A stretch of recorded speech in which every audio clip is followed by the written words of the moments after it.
Okay, I can't think of any reason not to start. Hello, 10 years ago, the South Bank Show made a programme with Victoria Wood.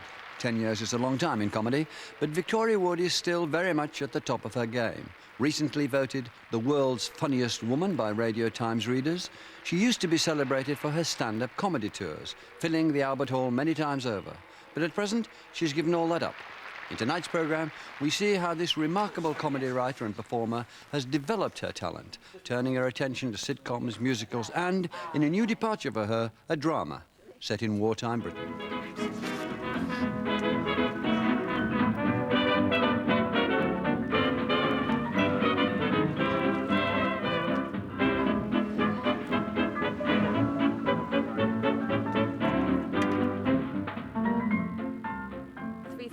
Take one.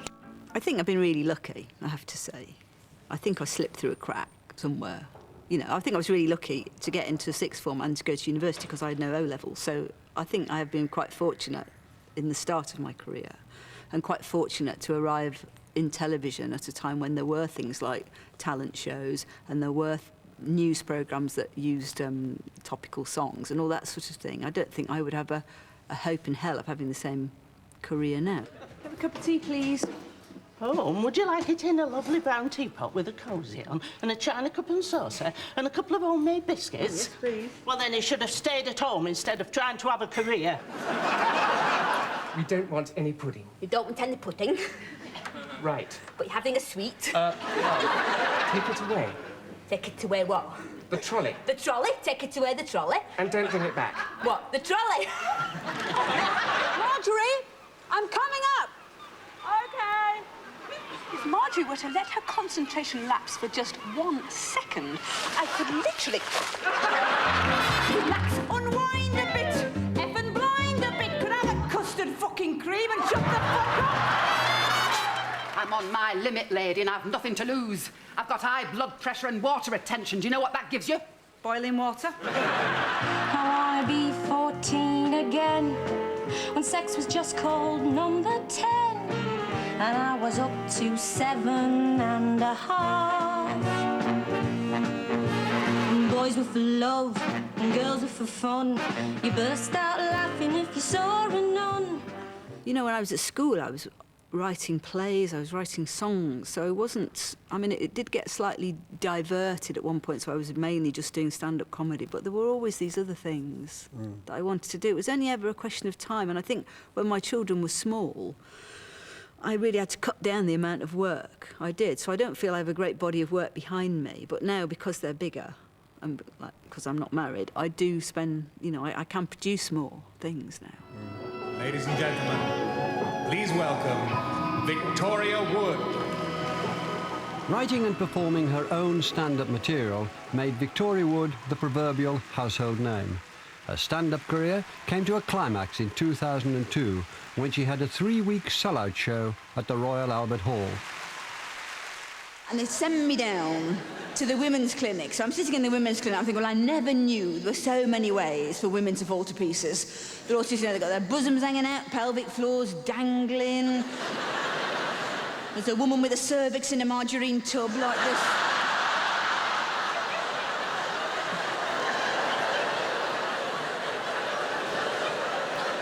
And she's going, I took it out to wash it, I couldn't get it back in. Do you get into a character to do it? No, you try not... Well, I try not to. I try to be more like myself, really. That's the skill of it, I think, is to try and present a part of yourself, the truest part of yourself, really.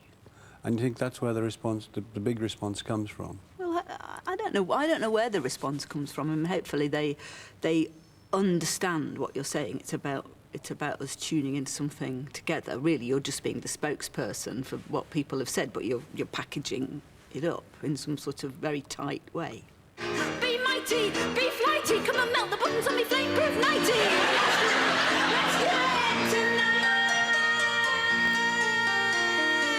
Let's do it, I really want to rant and rave. Let's go, 'cause I know just how I want you to behave.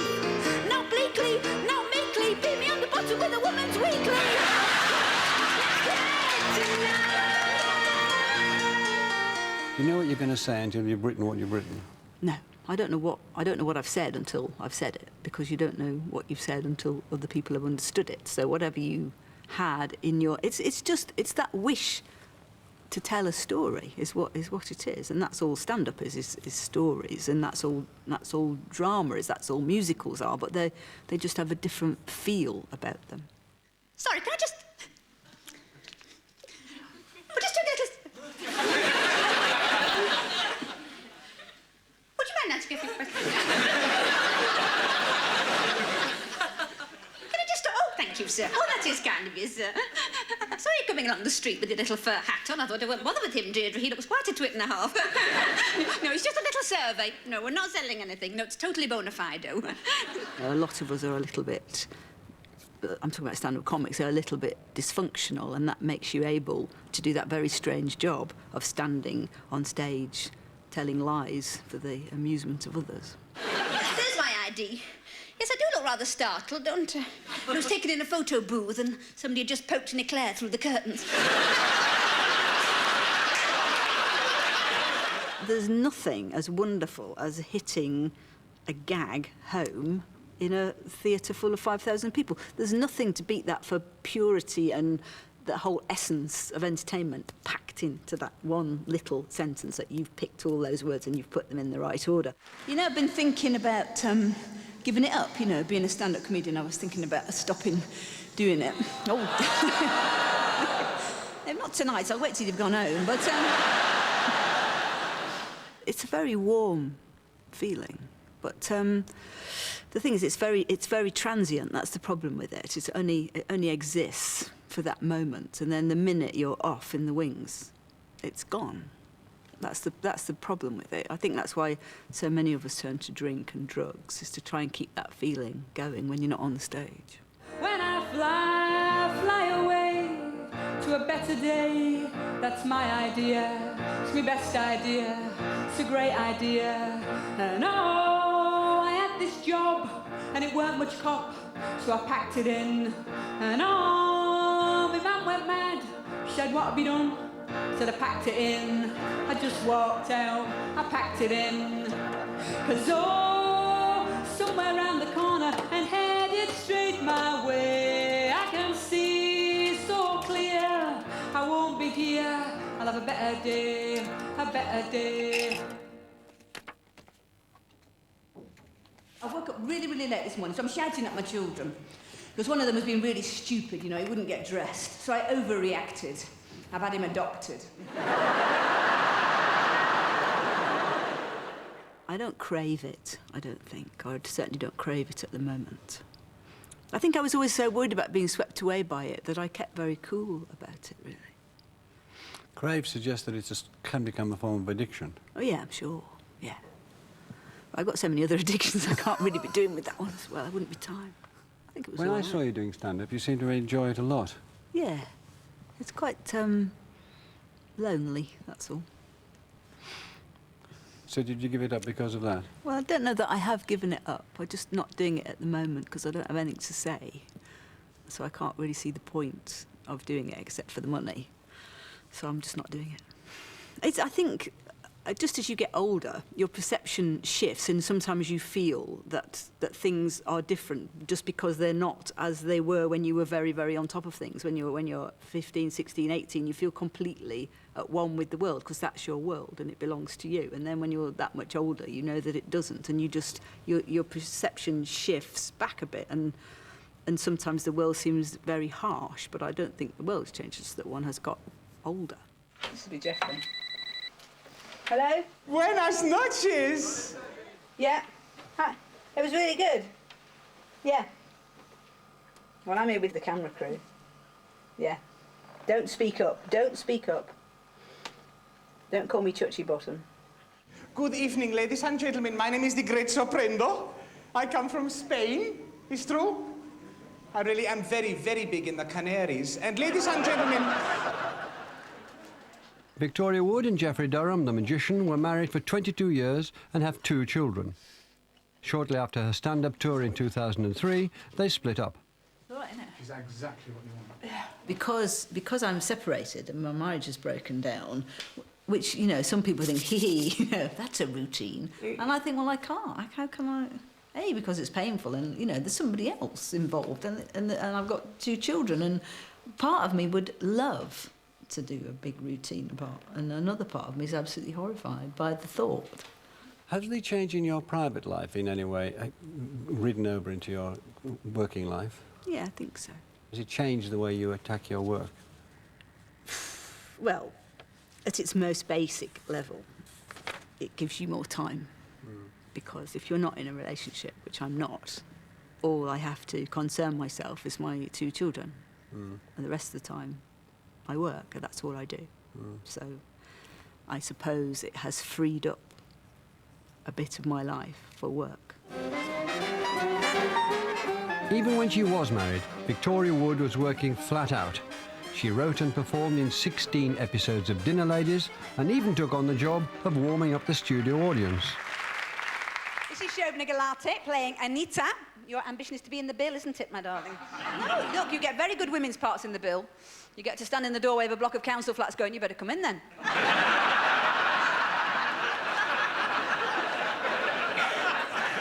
This is Maxine Peake, who's not done any acting at all, have you? Not even this afternoon you didn't do anything. The thing about this show is I'm on the set the whole time. I have nil gossiping time. I don't ever get to sit out with any of them, and it's really unfortunate. I'm in, you know, I come in at 9:30 and I say, these are the cuts for today. Your line's gone, your line's gone, your line's gone. Filthy looks all round. Get on the set, rehearse, go home, make the tea, off we go again. I don't go out, so I don't socialise with them. So I really would like to have spent more time with all of them. You know, I'm working with about 4 new people that I've never worked with before, and I just have got my head down to keep my own show together. She was alert to everything. She never missed a trick. You know, it was like, no, that's not working. So you'd know that'd go. Even if it was just a little bit out, we think most writers say, oh, leave it in, it'll be fine. We'll stick a few more. We'll just put the volume up on the canned laughter. It went, you know, somebody you could completely trust. You know, it's just, she's a perfectionist. Look, I'll be Her Royal Highness. So that's me there, and that's her here. Here I am. So, tell me, what is the most popular meal here in the canteen? Arseholes on toast. Oh, lovely. And then we move on. How did Dinner Ladies come about then? Was that a reaction to stand-up comedy? Or? Oh no, that was just something I wanted to see if I could do. I wanted to see if I could write a sitcom. That was all it was, really. And I did do one. I probably won't ever do another one. This is our youngest worker, not been with us very long. This is Twinkle. That's an unusual name. Why do they call you that?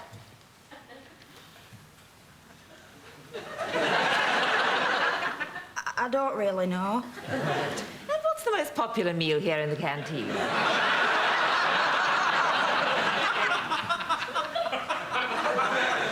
I don't really know. Well, that was very informative, thank you. What were the problems you set yourself in that? What problems did you see in that? Well, I wanted to do an ensemble piece where everybody had a sort of equal role. I wanted it set in one set, almost like a stage set, so people would come on and off. But the real problem with television sitcom, which was, I think Dinner Ladies was blown out of the water by the royal family, was that suddenly it became very, very old-fashioned to have a studio audience, to have 4 cameras and a studio audience sitting behind the cameras, looking at it as if it was a stage set. And that suddenly looked very old-fashioned. You're very restricted in your blocking of people, of where you put them. You have to sort of put everybody in a line, and you have to have very, very bright lighting. And it suddenly, once they started to do sitcoms on film with no audience, we looked like something from the 50s. And so I could never really reconcile that problem of how to make it look fantastic and yet have an audience so that it was good fun to do and that you could time the lines. I don't see any solution to that. Excuse me, that's going on my toast there. It doesn't matter if you're slimming, does it? Can I just say, that's absolutely none of your business, and I don't think your tone's very appropriate, actually. Well, we can't all swan about ordering toast. Some of us have personal problems. I know we do, but we don't bring them to work. I lost 8 tropical fish last week in a power cut.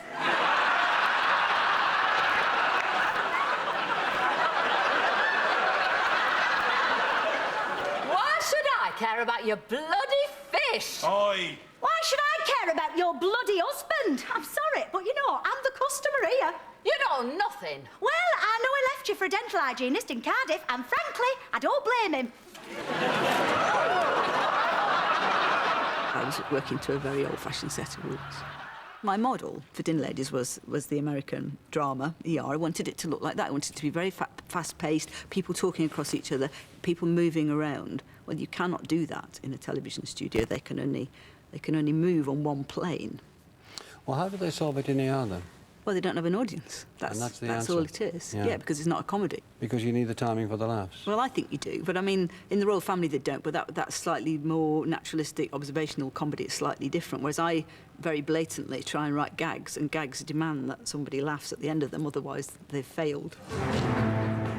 In a later sketch, Victoria Wood was able to experiment with the fluid camera work she so admired in ER. It's the tea urn, she won't boil. Bring her over to the socket. Red table. The one in the kitchen is faulty. That could have triggered her off. Hey, careful, careful. Ladies, tea bags out.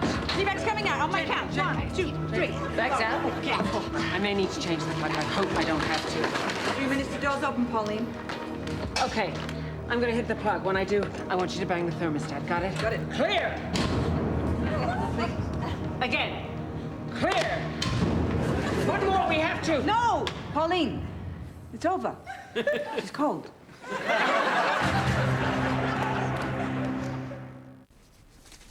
The South Bank Show, in association with UBS.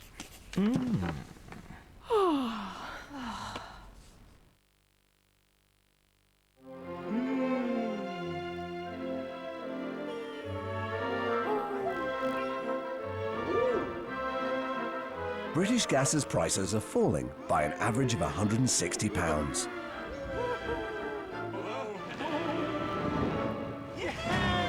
And our customers could fix it at new lower rates until May 2008 at house.co.uk.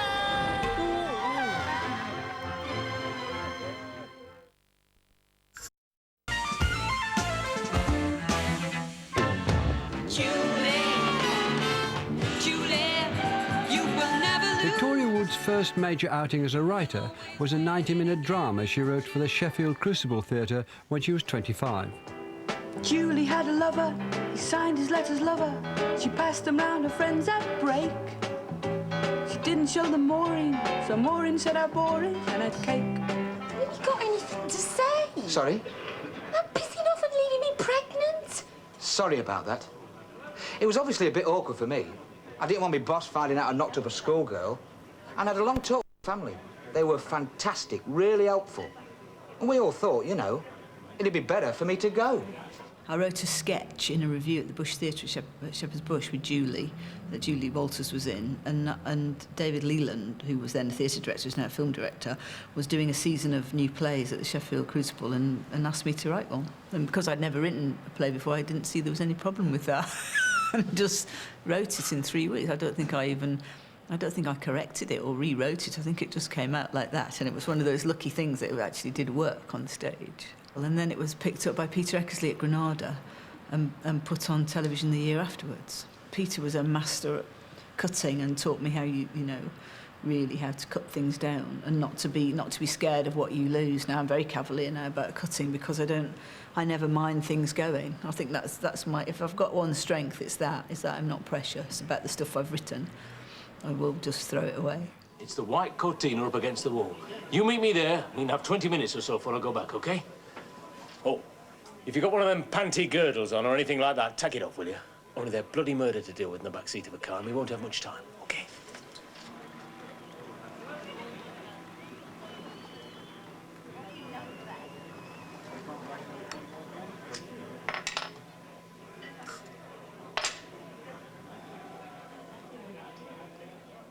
I'd never been in a northern club. In fact, I've still never been in a northern club, but I had been in to a club in Birmingham to do a talent competition one lunchtime, and if there's anything more depressing than a nightclub at lunchtime, I don't know what it is. And it was based on that. Talent was a turning point, and Wood's career really took off in the 80s with dozens of successful sketch shows and comedy series, many of them with Julie Walters. Julie Walters is a person a woman type person, sort of effect. And she has hair and some feet. And she does washing up, drying. And it's really all I know. Is that okay? That sort of thing? Is that the sort of thing you wanted? Yeah?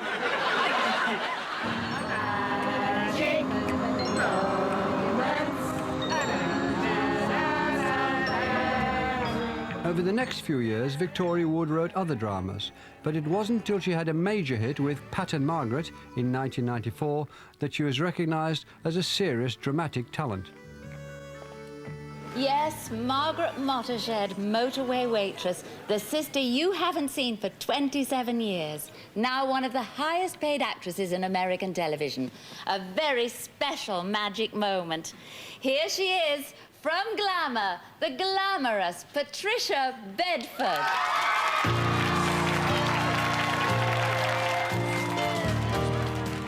But what intrigued you about the celebrity aspect of the celebrity? I was intrigued by people who actually thought that they were a better person for being known by lots of people, and that actually elevated them.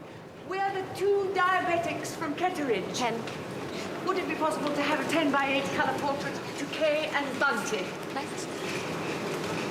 Good luck with magic moments. We love to in Lakeland Vet. We do your workout.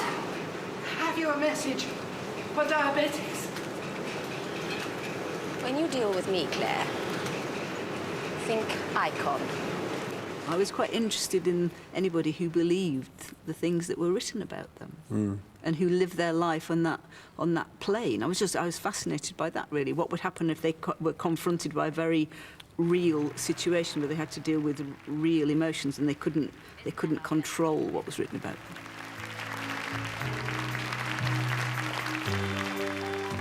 I saw something like that programme that Cilla Black used to do, Surprise, Surprise, where they brought together, I think it was two sisters or a mother and son. They brought together two people who had no idea of the other's existence. And there was a big sort of hugging and kissing, very sentimental moment. And I thought, ooh, what will happen when the lights go off and they go around the back? I thought that's going to be really awkward, probably. And I was intrigued by that. If two people were brought together, sort of unwittingly, what would the fallout of that be?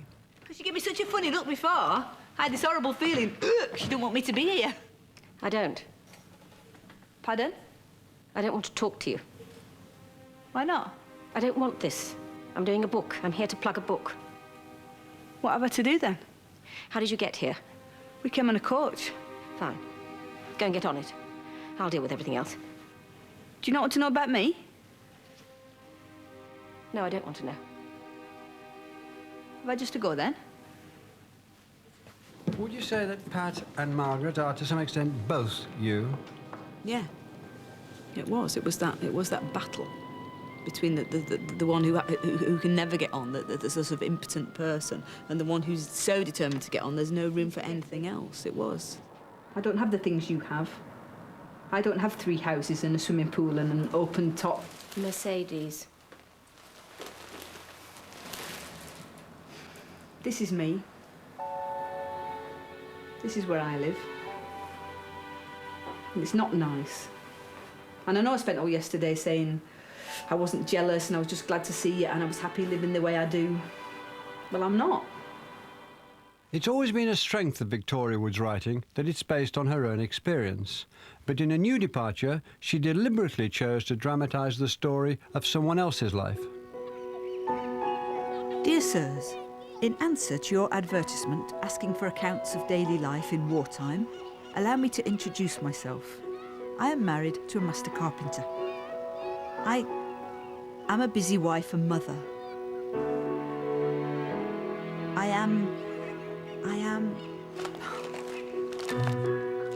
I was given this book called The War Diaries of Nella Last. It was published in the early 80s. It's a mass observation diary, or extracts of a mass observation diary, of this woman who was a housewife in Barrow. Dennis, what actually is mass observation?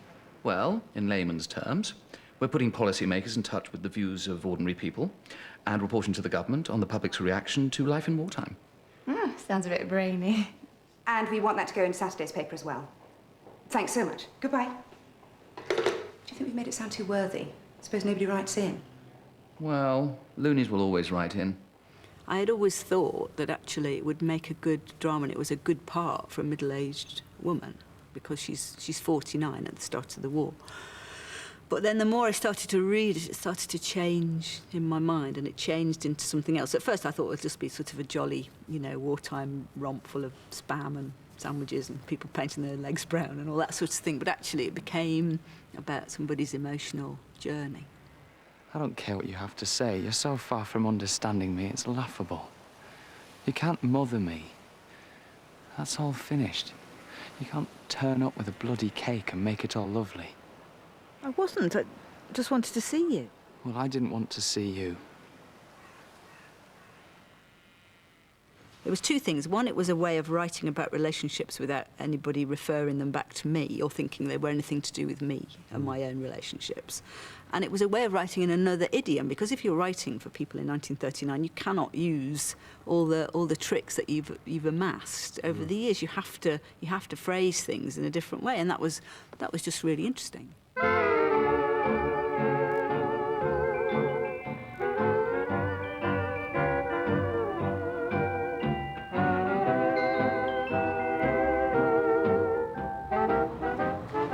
So, this is the clock tower. So this is the top of Barrow. So we're looking out all over Barrow. This is where Nella last lived. So when I was researching Housewife 49, I went to Nella's house first because a lot of the diary is about her new house and her housework and her daily routine. I wanted to see what the actual house was like because she describes it as being very modern.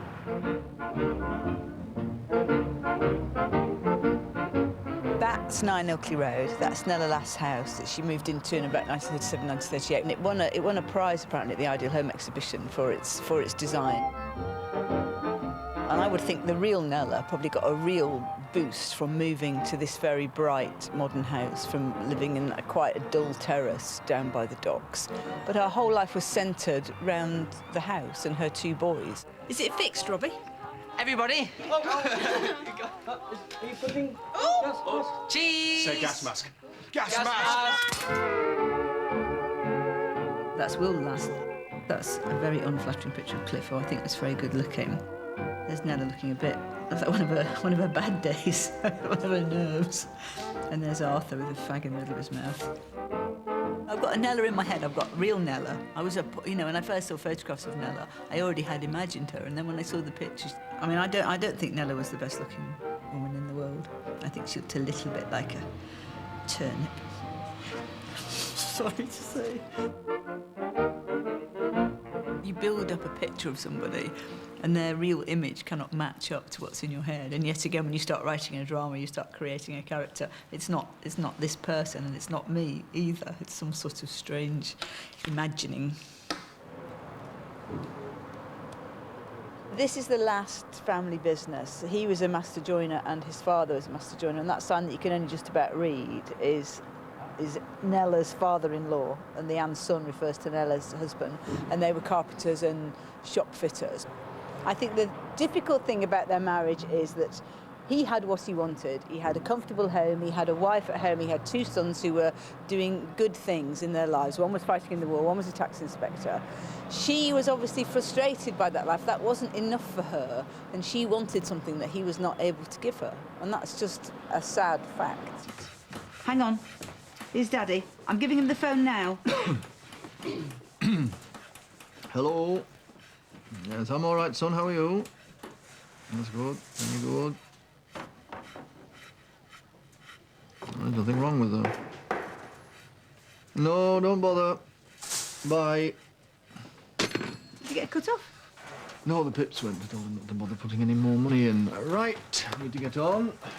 If you write about a bad marriage now, then you'd have to write about divorce or separation. If you write about a woman who's 50 in the war and who's been married since she was 20 and does never ever consider leaving her husband, that just dramatically, that's really interesting to me. and a woman who's really clever, and yet she's in a very small domestic arena. Her husband doesn't like her to go out unless he goes with her, and he never goes with her, so she never goes out. Once the war starts, she's got a cast iron reason to go out. A good, it's a good reason to go help out the and work, war effort. to help the war effort. So that's And a WVS is the justification. way in. She works for the WVS.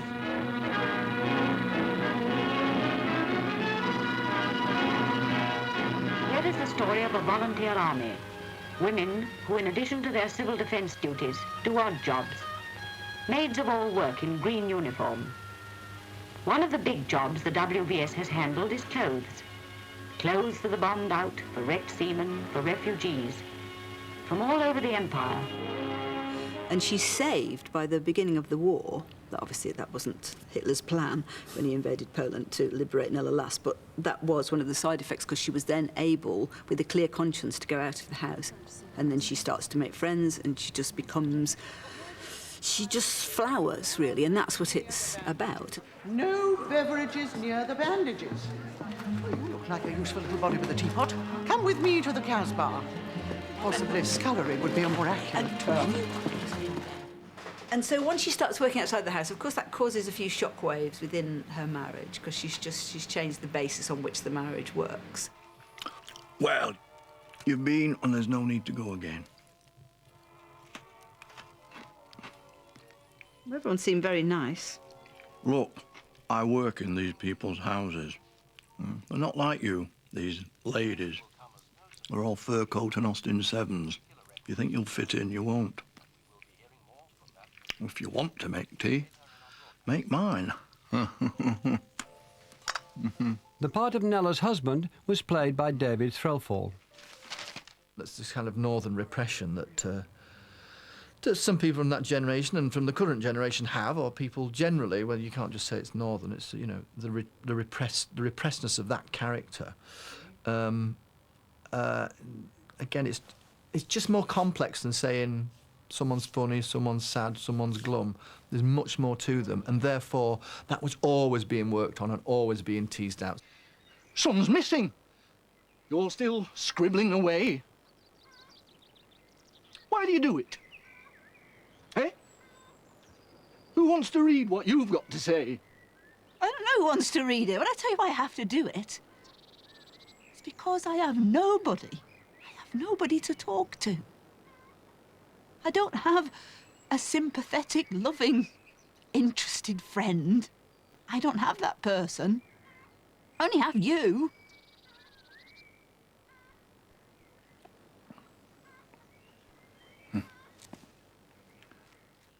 She can actually write some very, very moving and interesting and, you know, dramatic. You know, to say that she's just funny, I think, would be wrong.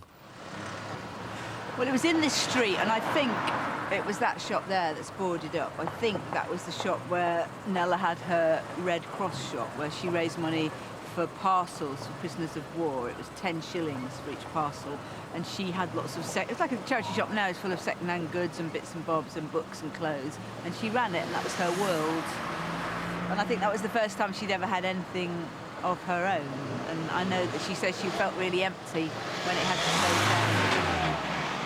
Closed down at the end of the war. Mrs. Last. Sorry? I'm Alan.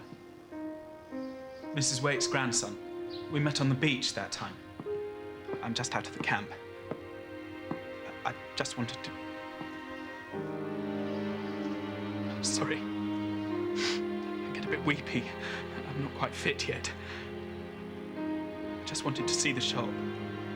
Say thank you for the parcels. Because when we got one, we knew we weren't forgotten.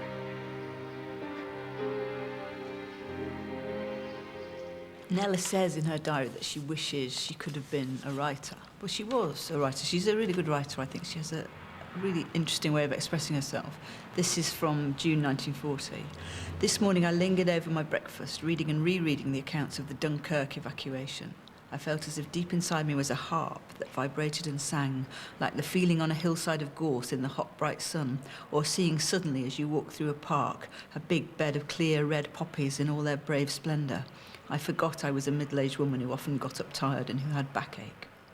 It's remarkably well written, isn't it? Beautifully written. Really yeah. remarkably well written. I mean, I think if she'd been a generation or so later, she wouldn't have just been at home making dolls and knitting. She would have had to. Or like my own mother was really intelligent and had to leave school at 14, and only later on, when I was 11 or so, she went to university. She did all A-levels, went to university and became a teacher. My mother was a beautiful writer as well, but she was not of that generation where one left home to go and do things. As well as starring it and writing it, what made